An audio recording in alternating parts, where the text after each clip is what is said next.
اس عرصے کے دوران 75 برسوں میں وہاں پہ بھی اگر ایسی حکومتیں رہی ہیں تو عوام سے ڈسکنیکٹ رہی ہیں، تو جب رہی ہیں تو وہ ظاہر سی بات ہے غیر مقبول فیصلے کرتی رہی ہیں، لیکن ہوتا پھر یہی ہے نا کہ انف از انف۔ تو آزاد کشمیر کے اندر بھی جب آپ نے اس طرح کے فیصلے اور لیے کہ جس میں عوام کے اوپر اور بوجھ بڑھا، ان کی فرسٹریشن اور بڑھی، تو وہ ڈنڈے اٹھا کے پتھر اٹھا کے سڑکوں پہ آ گئے، اور ایسے آئے کہ وہاں پہ دیکھیں کہ ایک پولیس اہلکار کی شہادت ہو گئی، درجنوں لوگ زخمی ہیں، اور وہاں پہ ایکشنز کمیٹی بن گئی، ریاست اور عوام آمنے سامنے کھڑے ہو گئے کہ وہ لوگ کہ جو ہندوستان کے خلاف ہماری فرسٹ ڈیفنس لائن تھے اور ان کے اس اتنے بڑے جبر تشدد کے خلاف وہ کھڑے تھے، وہ اب آپس میں لڑ رہے ہیں، وہ ریاست کے خلاف نعرے لگا رہے ہیں۔ تو میرا خیال میں آج یہ مقام فکر ہے کہ ایسا کیوں ہوا، اور ظاہر سی بات ہے ہمیں پوچھنا چاہیے وہاں پہ بیٹھے لوگوں سے کہ جن کو ہم نے ذمہ دار ٹھہرایا ہے کہ آپ نے عوام کی پلس پہ ہاتھ رکھنا ہے، عوام کیا چاہتے ہیں، عوام کے کیا مسائل ہیں۔ جب وہ وہاں پہ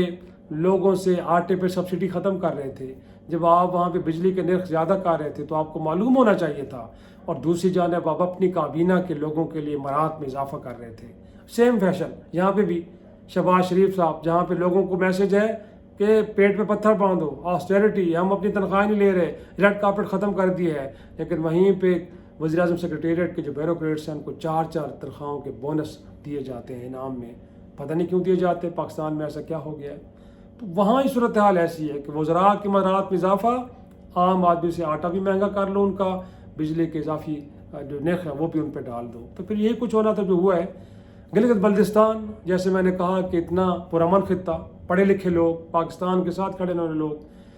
پچھلے کئی ماہ تک وہ بھی سڑکوں پہ بیٹھے رہے ہیں، سردیوں کے دنوں میں ٹھٹرتی ہوئی سردیوں میں راتوں میں بیٹھے رہے ہیں، مظاہرے کرتے رہے ہیں اسی گندم کے معاملے پہ جو بیسک ضرورت ہے۔ گویا کہ یہ تو بڑی عجیب بات ہے کہ جو بنیادی ضرورتیں ہیں جب لوگوں کی پہنچ سے وہ باہر ہو جائیں گی، وہ بھی نہ خرید سکیں، اور ہم ان کو میڈیا کے ساتھ بھی بڑا گلہ ہوتا ہے کہ ایسے معاملات کو ہم نہیں لے کے آتے حساسیت کی وجہ سے۔ حساسیت کی بنیاد پہ تو ایسے معاملات کو فوری طور پہ ہائی لائٹ کرنا چاہیے، کیونکہ مقبوضہ آزاد کشمیر ہو، گلگت بلتستان ہو، یہ تو پاکستان کے دیگر علاقوں سے زیادہ حساس ہے۔ ایک خصوصی انتظام کے تحت پاکستان کے ساتھ کھڑے ہیں، ایک ڈسپیوٹڈ علاقہ، ایک ڈسپیوٹ ہے بھارت اور پاکستان کے درمیان جس کا فیصلہ ہونا ہے بڑے فورمز کے اوپر، اور وہاں کے لوگوں کی مسائل کو فوری طور پہ حل کرنا ہماری اولین ترجیح ہونی چاہیے،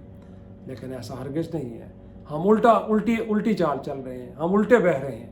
گویا کہ ان لوگوں کو بھی پاکستان کے دیگر لوگوں کی طرح ہم نے رکھا ہوا ہے، بلکہ اس سے بھی بدتر،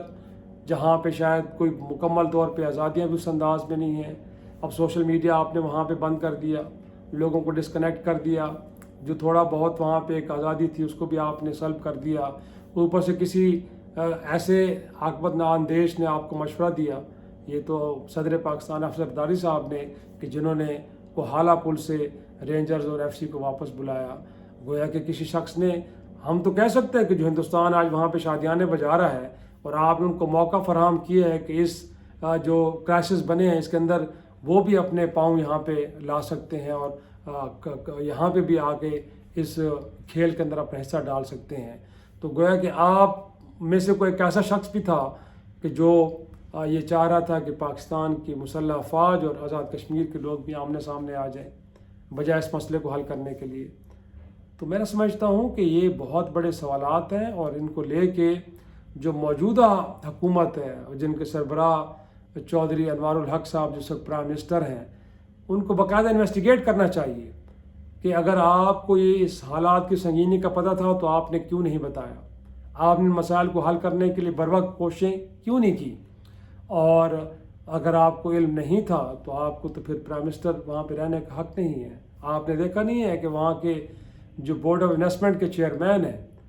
امجد جلیل صاحب، وہ اس بنیاد پر استعفیٰ دے کے چلے گئے ہیں کہ پاکستان کی معیشت مشکل میں ہے، آزاد کشمیر کی معیشت مشکل ہے، وہاں پہ فارن انویسٹمنٹ لانے کے لیے ایک ادارہ بنایا گیا تھا، اور اس ادارے کا سربراہ کہہ رہے ہیں کہ جی ان کے پرائم منسٹر انتہائی غیر سنجیدہ ہیں، وہ اس خطے میں بیرونی سرمایہ کاری لانے میں انٹرسٹڈ ہی نہیں ہے، تو لہٰذا وہ احتجاجاً استعفیٰ دے کے جا رہے ہیں۔ اب اس استعفے کو یہ رنگ دینا کہ ان کے 2 سال مکمل ہو گئے تھے لہٰذا انہوں نے جانا تھا، میں سمجھتا ہوں کہ پاکستان میں بیٹھے مقتدر لوگ ہلکے کہ جو کشمیر کی صورتحال GB کی صورتحال کو بھی دیکھتے ہیں، اگر وہاں پہ خدا نخواستہ اسی طرح کی ناراضگیاں بڑھتی گئیں جیسے کہ بلوچستان میں ہیں، جس طرح خیبر پختونخوا کے قبائلی اضلاع کے اندر ہیں، تو یہ حالات یاد رکھیے گا، نیا فرنٹ پاکستان کے خلاف کھلا تو پھر حالات ہمارے کنٹرول میں نہیں رہیں گے۔ تو لہٰذا آج ان کرائسس کو حل کرنے کے لیے ایک سیریس ایفرٹ تو ضرور ہو رہی ہے، لیکن ساتھ ساتھ جو ان کے ذمہ دار ہیں ان کو پنش کرنا بڑا ضروری ہے۔ اگر آپ ان کو پنش نہیں کریں گے تو پھر آپ کو یاد رکھنا چاہیے کہ دشمن تو اسی طاق میں ہے، دشمن تو اس موقع کی تلاش میں ہے کہ آپ اس کو کوئی اور اپرچونیٹی فراہم کریں۔ تو لوگوں کو یہ کہہ کے مطمئن کر دینا کہ جی بلوچستان میں جو کچھ ہو رہا ہے اس میں را انوالوڈ ہے، اس میں بیرونی پاکستان مخالف عناصر انوالوڈ ہیں، قبائلی علاقوں میں جو کچھ ہو رہا ہے اس میں بھی جو پاکستان مخالف قوتیں ہیں وہ انوالوڈ ہیں، یا پاکستان کے اندر دہشت گردی کے واقعات یا کراچی کے اندر جو دہشت گردی کے واقعات ہو رہے ہیں، یہ بیانیہ لے کے آنا کہ اس میں بھائی پاکستان دشمن طاقتیں تو ہوں گی ملوث، لیکن جو پاکستان کے محافظ ادارے ہیں اور جو حکومتیں ہیں وہ کیا کر رہی ہیں، ان کو کون اکاؤنٹیبل کرے گا؟ تو صرف یہ بیانیہ عوام کے سامنے رکھ دینا کافی نہیں ہے، بلکہ ان کی باز پرس ہونی چاہیے اور لوگوں کو سزا ملنی چاہیے، تب جا کے پاکستان ٹھیک بھی ہوگا اور بچ بھی پائے گا۔ ادروائز تو جس طرف ہم حالات کو لے کے جا رہے ہیں، ہم تو اپنے دشمن کو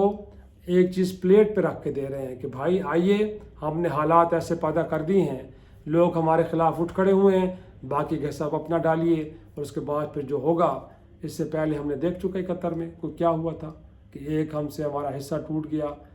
مشرقی پاکستان، اور اس کے بعد ہم ایک دوسرے کو بلیم کرتے رہے، لیکن کیا ہوا؟ جو نقصانات ہونے تھے وہ تو ہو چکے۔